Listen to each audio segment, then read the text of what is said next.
Welcome to Bookswap. Caroline, Paul, why did you write your new book?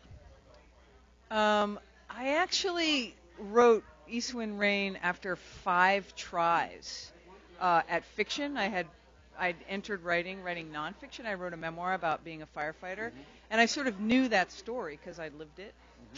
And so it was laid out for me. And then I was really interested in writing fiction. Was not interested, as many memoirists are, about talking about myself. Hard to believe.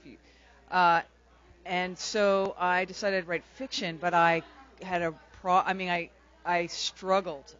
Imagining a world was way harder than having one that you had lived.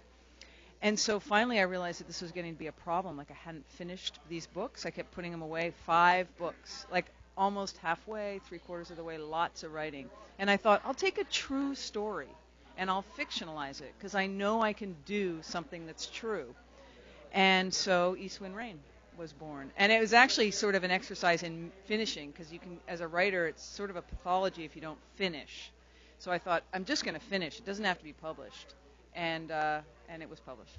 Fighting Fire was about firefighting, and so is there any crossover between firefighting and writing books? None, which is one. There's something. There's one thing that. But there's you, and you did both. Therefore, yes. there has to be some. Well, there's one only, but this was I do say that if people are going to be writers, they should, keep in mind that, like, the people who read fire books don't necessarily read sort of, historical fiction based World War II in Hawaii.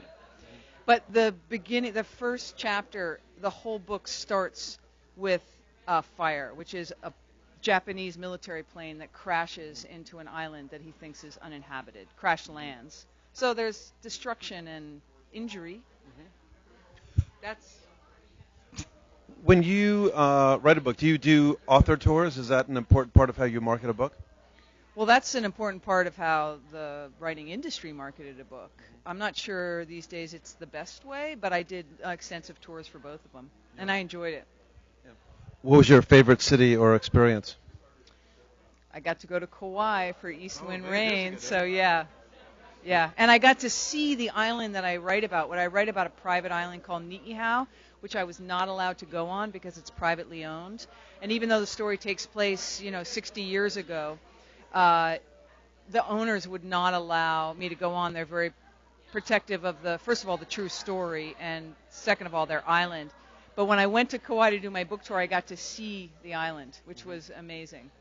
Last question. My daughter Andrea is studying to be actually paramedic. She was studying to be a firefighter at first up in Oregon, but is interested in both. Are there any residual gender barriers for a woman who wants to get into that profession, or have those largely been broken down? Have they been broken down in the world? I guess because no. the fire department is a microcosm of the world, really. A little bit more extreme, a little bit more fairly macho culture. Yeah, but it's still a microcosm. We all have our little clubs, and it's very hard to break down the sort of homogeneity of that. And I think the fire, it's the same.